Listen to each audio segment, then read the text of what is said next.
A very wise man once said, "This is your life, and it's ending 1 minute at a time." A few weeks ago, I did a video comparing the Motorola XTS-5000 radio to a Baofeng UV5R radio. There's a little bit of a difference. If you haven't seen that video, you can watch it here.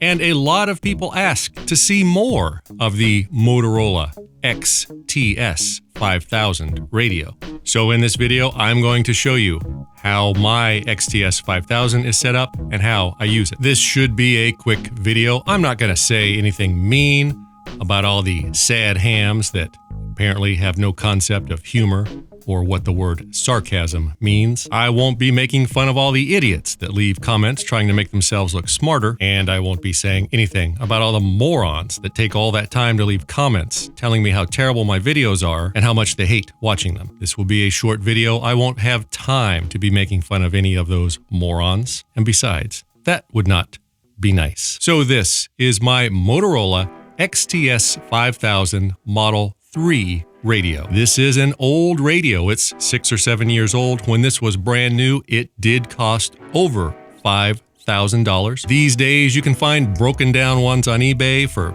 $200 to $300, and you can get a fully refurbished one, virtually new one, just like mine, for around $500 from Kemp Wireless in Eugene, Oregon. Affiliate link below. You can even get a discount if you order by telephone and use the discount code NOTARUBICON. Not a Rubicon. And just to be clear, Kemp Wireless did not send me this radio. They are not paying me to make this video. I am getting reimbursed in no way whatsoever. Even if you call and use the discount code, not a Rubicon. Not a Rubicon. Even if you do that, I get nothing in return. I just like my Motorola XTS radio, and I have bought other radios from Kemp Wireless, and I like them. Now, the XTS-5000 is a very complicated radio, but I am a very simple boy, and my brain works in very simple, small increments. So I have my radio set up relatively simply. So the way I use the radio, I only make use of a very tiny portion of what the radio can do. But people wanted to see how I use it, so I'm showing you how I use it and how I have mine set up. So this is my Motorola XTS-5000. As you can see, it's virtually brand new, hardly a scratch, even though it is several years old. All of the buttons that are on it, every button, almost every button, is programmable. About the only one that's not programmable is the on-off switch and volume control. And the programming of the data button is also very limited, or at least I haven't been able to figure out how to do much with the data button. So the way I have mine programmed, keeping it very simple for my very simple use, I have the rotary channel knob set to work as channels. You can change what the channel knob does, but I've got it set just to work as channels. This collar around the knob is a 2-position switch, on or off, and I have that to open or close the squelch to remove any PL tones that I might have set.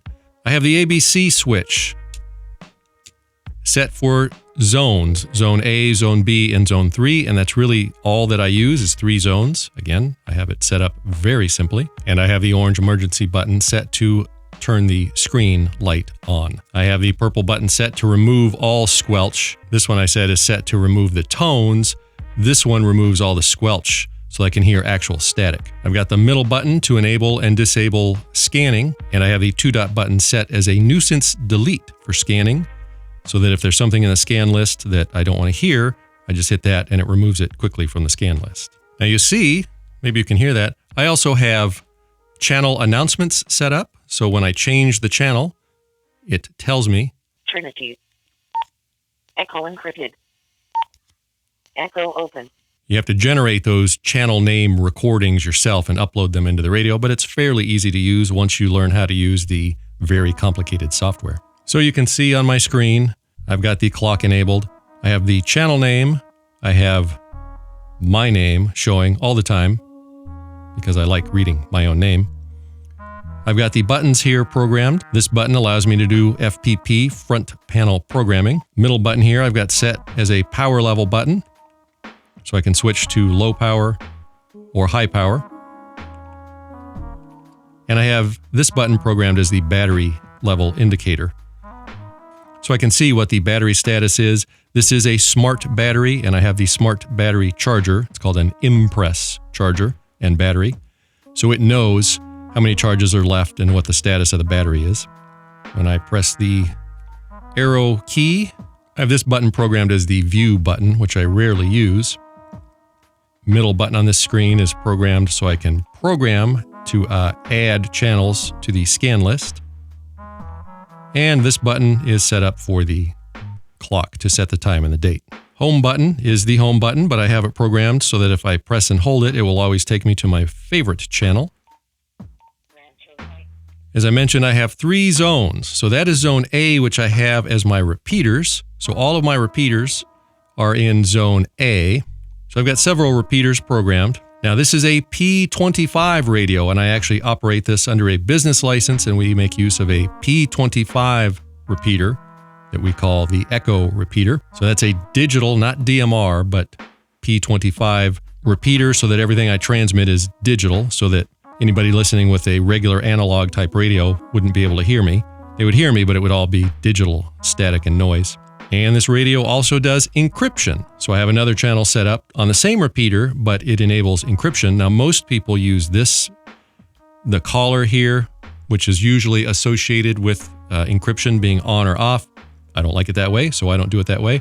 I have a channel set specifically with encryption enabled. And when encryption is enabled, you can see on the screen the little encryption enabled icon. I have zone B set for GMRS channels, just standard analog GMRS. And because you can only have 15 channels per zone, I had to break that up into a couple of zones. So the zone C is the other remainder of GMRS channels.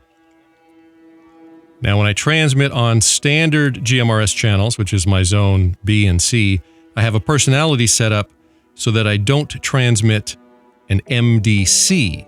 MDC is that little chirp that you'll hear sometimes when people are talking on fancy radios, and that sends my ID. So there's an ID that you can have in this type of radios, so that if someone else has a MDC 600 or MDC 1200 compatible radio, they will see your ID on their screen. So when I'm on regular GMRS channels, all those channels are set up with personalities so that the MDC is not sent. But when I'm on repeater channels, I can still receive the MDC. I can still read other MDCs. I'm just not sending an MDC. When I'm on the repeater channels, I have a personality set up for all of those channels that sends my MDC code, or squawk, as we like to call it. So as an example, to show you what the MDC looks like, I have my friend Chris, who is the real hero of this show. Without Chris, nothing would get done. He's at home, 10 miles away. I asked him to call me on the radio so you could see what an MDC looks like. 530 from the other side of the Iron Dome. Good morning, gentlemen. As I mentioned, the data button here, I don't really have much use for that. So if you know anything good or fancy that you can make that button do, leave a comment below and let me know. The buttons I don't really have enabled. I can use them for front panel programming and entering frequencies and things like that. They could also be enabled for entering DTMF tones. I don't do any of that, and that helps to keep it a very simple setup because I am a very simple boy. And that, my friends, is how I have my Motorola XTS5000 Model 3 set up. If you have used a Motorola XTS5000 or similar radio, leave a comment and let me know how yours was set up, or give me your suggestions on how I should set it up. But remember, keep it simple.